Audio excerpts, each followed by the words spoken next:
Welcome to today's Global Connections television program. I'm Bill Miller. The main purpose of this show is to promote a discussion of major international issues such as war and peace, economic and social development, climate change, and human rights that impact people worldwide.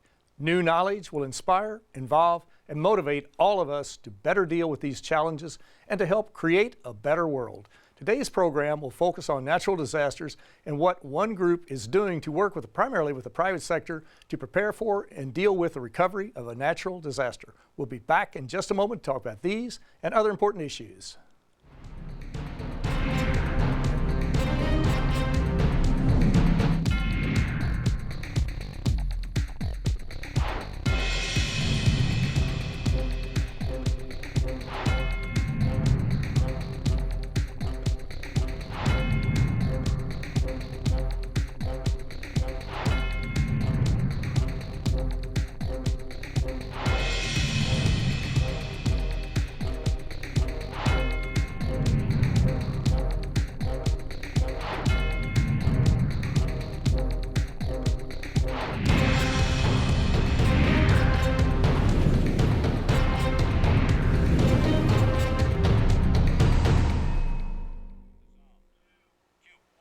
Welcome back to our program. Today we're going to take a look at what one group is doing to work with several folks around the country and around the world to prepare for and to recover from natural disasters. My guest today is an expert on this particular issue. My guest today is Ms. Chloe Demrovsky. Ms. Demrovsky is the Executive Director at the Disaster Recovery Institute International. Chloe, welcome to today's Global Connections program. Thank you, Bill. I'm happy to be here. I appreciate you being with me. Let's start off with a little background on you're with the Disaster Recovery Institute International, DRII. What exactly is this group? When was it formed? Why was it formed? What's your major mission?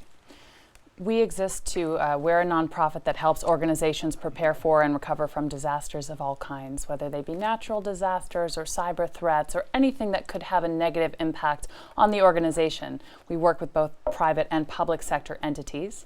We were founded in 1988 by a group of industry practitioners and leaders who decided that they needed to see a formal institute that was concerned with the professionalization of the industry and its practitioners.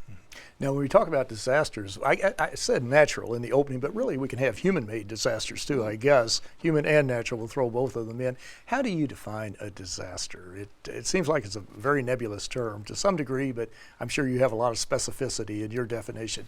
Well, it is a little bit nebulous, and it sort of has to be. A disaster could be anything that is a disruption to a community that affects its ability to function and has some sort of loss, whether that be human life, economic loss, and so forth. Now, what we typically refer to as natural disasters are things like hurricanes or tornadoes, floods. But in fact, those aren't the disasters. Those are natural hazards. The disaster occurs when we're not adequately prepared to face them, because we know that hurricanes happen, we know that cyclones happen, we know that tornadoes happen, we know that we as our communities and our organizations and our governments that we have to be prepared to face them. So a disaster is when we're inadequately prepared. And we just saw recently the Hurricane Winston, I guess, or Cyclone Winston that went through Fiji and just decimated that country to a large degree. 1 out of every 9 persons was dispossessed, was homeless, or whatever the case might be. Just huge damage. What could be done in a particular case like that? Now, Fiji spreads out for, I think, 800 miles or something like that out in the Pacific, but it's out there by itself, and this hurricane, or the cyclone came in and it had a direct hit on it. What could be done to help the people of Fiji, the institutions, the private sector folks, or whomever, to be aware of this, prepare for it, and also to recover from this horrific damage that was done? Right. So Fiji is in an area of the world that, of course, is cyclone prone, they're tsunami prone, but they're not typically used to seeing this level of impact on them.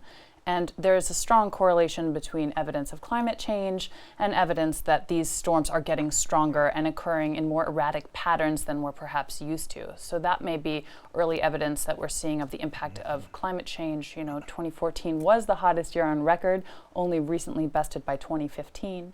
So we're seeing a lot more of this. There is no direct proof that these types of natural storms are more frequent, but given the science that, you know, as the oceans heat up, it creates an environment that in which these types of incidents can occur more and more regularly. And then islands like Fiji, they have a particular environment in which they're so small, they're self-contained, and they have to prepare to protect their citizens because help might not be able to get to them very quickly. So small island developing states like Fiji are very concerned, and they're at the forefront of the discussion around reacting to and preparing for climate change incidents. One group that's operating, has been for the past several years, is UN Office for Disaster Risk Reduction.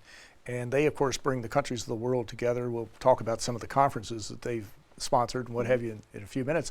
But do you work closely with them, or do you coordinate with them, or do your folks interact with them? We do work with the UNISDR, United Nations Office for Disaster Risk Reduction. We're part of their private sector initiative, which is called ARISE.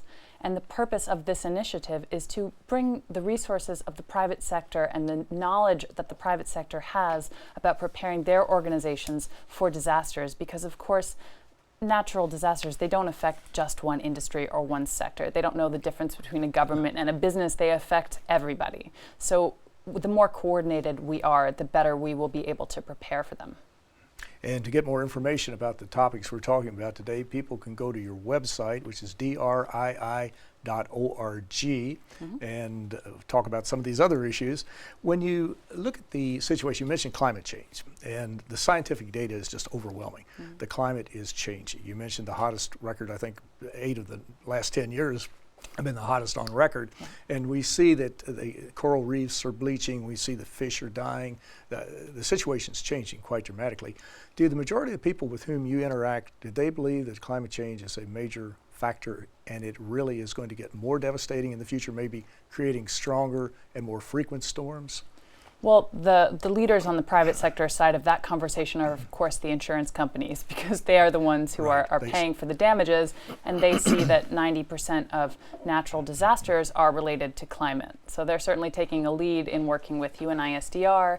But where we come in is we represent other businesses and industries. We certify professionals in 80% of Fortune 100 companies. And these individuals are preparing their organizations to better face disasters. So we think it's important that there's a diversity of industry knowledge and experience and expertise brought to this conversation, so that it's not just the insurance companies. Obviously, their contribution is tremendously valuable, but they have a little bit of a different perspective than other industries. There are several negative factors associated with climate change, and we were talking about these more frequent, more violent storms. But another thing that just cropped into my mind is the Zika virus. This is something that's coming online. It came out, I think, of Brazil. It's in the Dominican Republic and the southern part of the United States to some degree, not much. But would you classify this as a disaster, potential natural disaster that's being created by climate change, or certainly fueled to some degree? The Zika virus is affiliated with climate change, but how would you view that? There is suspicion that there is a relationship, because the Aedes aegypti mosquito, which carries the Zika virus and other flaviviruses like yellow fever or dengue, they're a heat-loving mosquito. So they're going to spread as far north or south as they can based on the heat that exists and that they need. But whether it's climate change related or not, it's certainly globalization related, because it's strongly suspected that it now has come to the Americas because of the World Cup that was held in Brazil, and all of the people from all over the world who traveled, somebody who was infected with the virus was then bitten, and Brazil was the perfect environment for it to spread. Is there some way that the players, the governments, the private sector folks, the non-governmental organizations, is there some way you can standardize the information that you share with one another? You learn from one another, obviously. No one has the market cornered to a large degree, I guess. But is there some way to standardize that information to help get it out and to make sure that everyone has the most current, up-to-date information that will help them prepare for a disaster and to recover from that disaster? That's the crux of what we do. We are the standard setter for our industry, and the way that we do that is we talk to industry leaders who, on a volunteer basis, and they come from private sector organizations, they come from governments, they come from the 100 countries that our certified professionals are existing in, and they come together to put together a framework that says, okay, if you are a practitioner and you're preparing to face disasters, how do you actually do that? We're very concerned with the how. And that's actually what brought us to the United Nations Office for Disaster Risk Reduction, because we also created a glossary. And this glossary was concerned with the terminology related to disasters. And I discovered that the Office for Disaster Risk Reduction exists, but only because they wrote a report about business continuity in 2013. And the term disaster risk reduction is certainly not used by the private sector generally. They tend to avoid calling an incident or disruption in their business a disaster. So it's not something that they use very often. So then I found this whole agency that existed and this whole community that was working on the same issues, but we weren't collaborating with them because of terminology. This is a key example of why standardization is so important. Very critical, very critical. Now, if our viewers go to your website, drii.org, they can find the glossary. Is it They can there? find the glossary, and it's in several languages. And we also have what's called the 10 professional practices. And this is a 10-step process for building a plan where you would conduct a risk assessment to figure out what risks you're facing, and then how they would impact your organization, and then help you design strategies for facing them, what you would do in the event of an actual incident, and then responding to it. So it's a really good framework that is designed to be scalable so that it can be used by small organizations, medium-sized, all the way up to large organizations and governments. It's certainly used by the federal government. We've advised governments all over the world that are looking to have national standards as well. And we certainly support standardization in all its forms. We're not proprietary. We just want to see this discipline grow and encourage standardization, because if you're using different terms and you're not standardized during a disaster, that could have an effect on our ability to save human lives.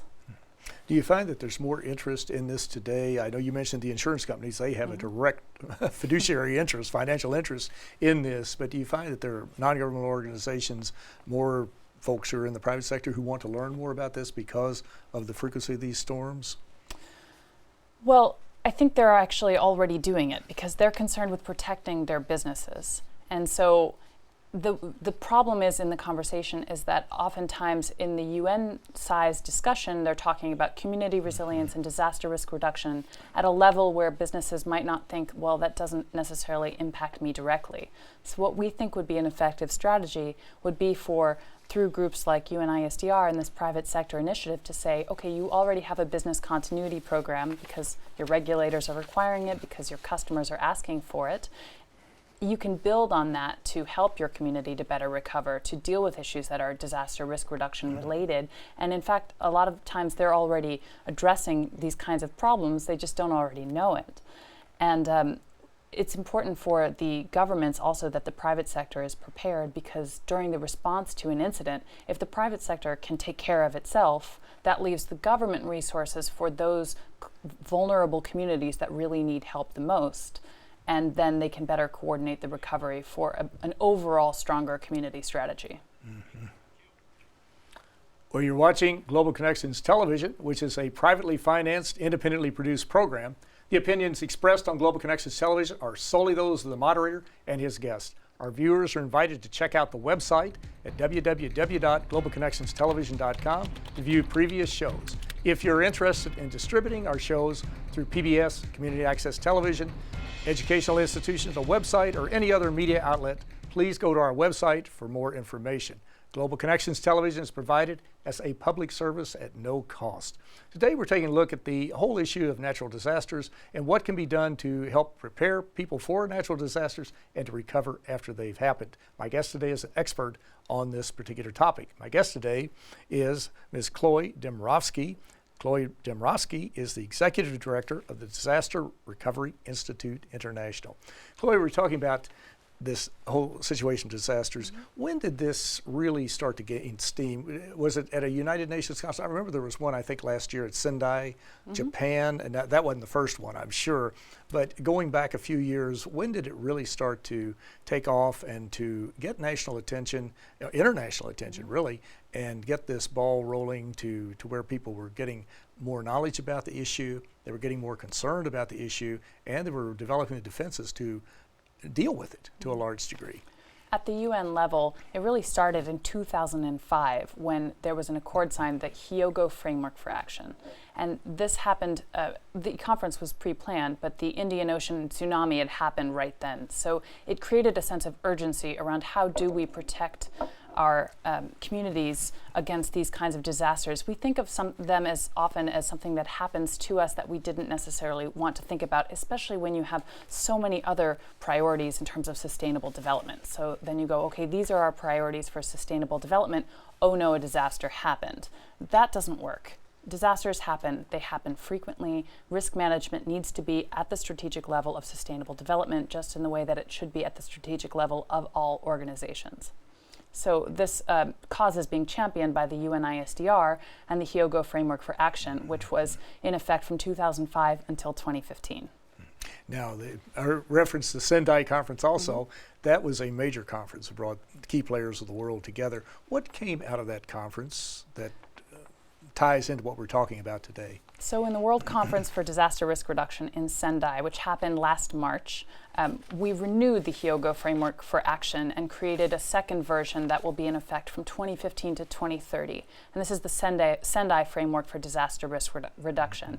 And throughout this process, we were looking at what kind of a world do we want to live in 2030. It was a very important conference because, of course, it was a landmark year here at the UN. It started with the Sendai Accord, and then it went through the Sustainable Development Agenda, and then the Climate Change Agreement in Paris. So Sendai was really key because it set the tone for the entire year of negotiating, particularly the starting point of negotiating positions for big countries versus small countries. So it was a contentious and lively discussion. The agreement was finally signed a few hours over the deadline, but we did get it done. And we participated in the business and industry delegation there, which was nice because the last time around, business and industry didn't have a voice at the table. This time we were there. We were there as a resource in the negotiations and to assist in any way that we could. And that's critical to bring all of the players together. It's absolutely essential. No one can deal with this problem by himself or herself. It's just absolutely impossible. No country, no region. It has to be a concerted effort, and that's one way to do it. What do you think right now, as we look at this whole situation with natural disasters, what do you perceive as one of the main topics we're going to be dealing with as we move forward, that you're dealing with in your particular area? What's one of the main challenges that you're going to be confronting, or you're confronting right now, I should say? A big key and a huge theme for us, of course, is supply chain. We live in a globalized world, and we need to move goods from point A to point B all over the world all the time, not just in good times, but also in times of duress. So there are some interesting programs that exist. I know the World Food Program has worked on their logistics supply chain for helping communities that need disaster relief to get it faster. But certainly after a hurricane or something like that happens, we see global repercussions for that. So the Great Eastern Japanese earthquake and tsunami that happened affected not only Japan, but it affected the entire world. And because it affected something like 200 miles of coastline, it affected so many different organizations and industries, and the repercussions of that were global. Exactly. This, as you get a lay of the land, and you may have alluded to this earlier. If you did, I apologize, but there was something I remember reading about a global assessment report. What exactly is that global assessment report? The UNISDR puts out a global assessment report every 2 years. And this is certainly helpful. The 2015 one that came out alongside Sendai kind of gave an overarching view of where we're at with disaster risk reduction now and the issues that we need to be concerned at and all of the kind of buckets that we need to be looking at on a very broad level. So it was an impressive resource at the Sendai conference. For us, what brought us in was the 2013 Global Assessment Report, which was all about private sector preparedness. And it was about business continuity and how private sector organizations can be more involved, why they should be more involved, and what resources they bring to this conversation of disaster risk. Of the folks with whom you're interacting, as we look at some of the disasters going on around the world, a human disaster, it's unfolding, it's been unfolding now for 4 years, I guess, is the horrific situation in Syria. And we see that country's just been ravaged by war. Is there some way, how do your folks tie into that? And I know it's an ongoing disaster. It's not stopping. It's not good. It's not like an earthquake or a tsunami or whatever the case might be. It's just ongoing. You see children are dispossessed. You see people are being killed. How can they tie into that, or to offer assistance, or to try to provide assistance, or some type of, I say, technology to some degree to help deal with that. And of course, we're in the middle of a war zone, is what the problem is. Right. It's not quite the same as when Banda Aceh was flattened or something like that several years ago. But Right. how can you tie into that with what we're talking about today? It's a tremendous challenge because, of course, economic opportunity is severely challenged by warfare. And so there's been some interesting work done in the discipline of peace building where they're looking at how they can create economic opportunities other than fighting for the individuals who are in these types of situations. It's certainly very complicated for private sector organizations to go into a situation like that and invest when there's so much uncertainty at the governmental level, at the regional level. That's very complicated. So we certainly do what we can in terms of advising governments about how they can have standards that will make them more prepared for dealing with the root causes that often lead to violence. So those can be water shortages, those can be droughts, those can be food crises. You know, if you look at the Arab Spring that started in 2011, it really started because in Tunisia there was inflation in terms of food prices. So if you take care of the root causes and you give people economic opportunities and viable alternatives for living their life, that can certainly help to build a more lasting and sustainable peace. And of course, the people in Syria have just been racked from all different angles, at all different levels, and by virtually everybody in the country is adversely affected by this. And of course, we've seen the pictures of the children, the Syrian children who are on the move. They're refugees. They've lost their childhood to a large degree. They're not in school in many cases. The schools have been destroyed. Right. And of course, this is just an absolute tragedy. It's unfolding. But that's one area the United Nations agencies, they're focusing upon trying to provide assistance. Your folks are trying to, but of course it's hard to start a business or to provide assistance in a war zone.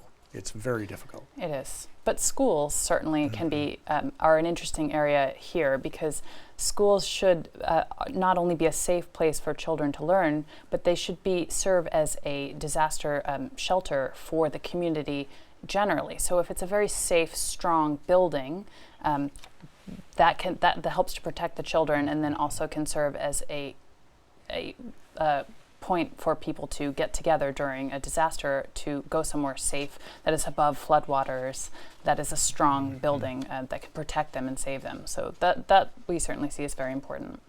Now your organization, I think, in 2011, 2012, something like that, created a charitable foundation, is that correct? What exactly is that, and what does it do? We did. Well, we do so much work with businesses and helping them to be more prepared, and we wanted to see what we can do to make resilient communities worldwide, to help individuals and to help small and medium-sized enterprises who often never recover when they encounter a disaster or a disruption of this kind.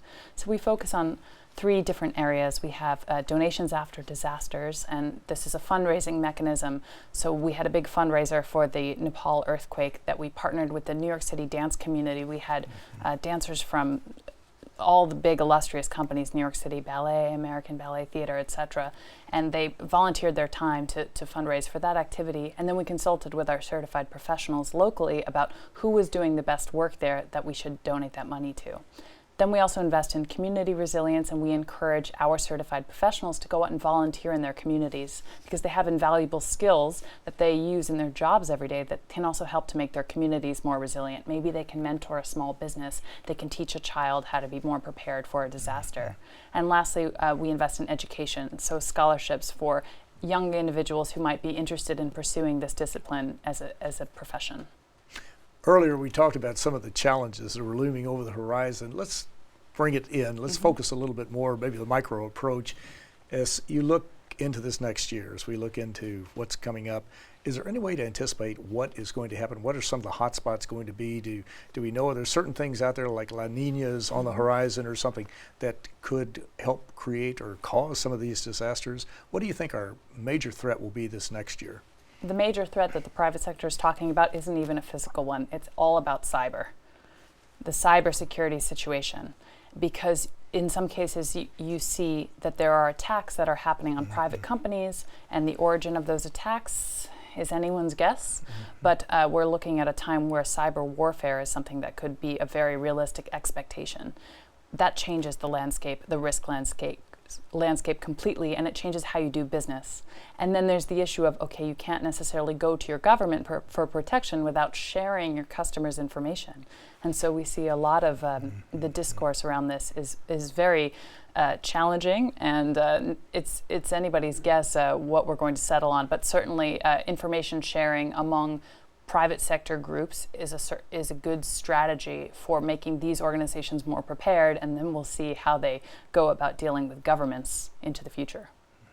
Well, Chloe Demrovsky, this is a very important topic, and you brought out, especially at the end here, there are many threats out there, many types of disasters, many problems that are going to be confronting us as we move forward. And the one, you're absolutely right, we need to be concerned about all of them, but cyber is one that's really gaining ground very, very quickly, and it's one that can disrupt entire societies. It's not just a matter of one little business or something like that being hacked or whatever they do in that particular situation. But this is an extremely important topic, and I know our viewers are going to certainly want more information on it. But I want to thank you so very much for a very interesting and a very informative program. Thank you, Bill. Thank you. I hope you've enjoyed today's program. Please join us again for the next episode of Global Connections Television. I'm Bill Miller. Thanks for watching.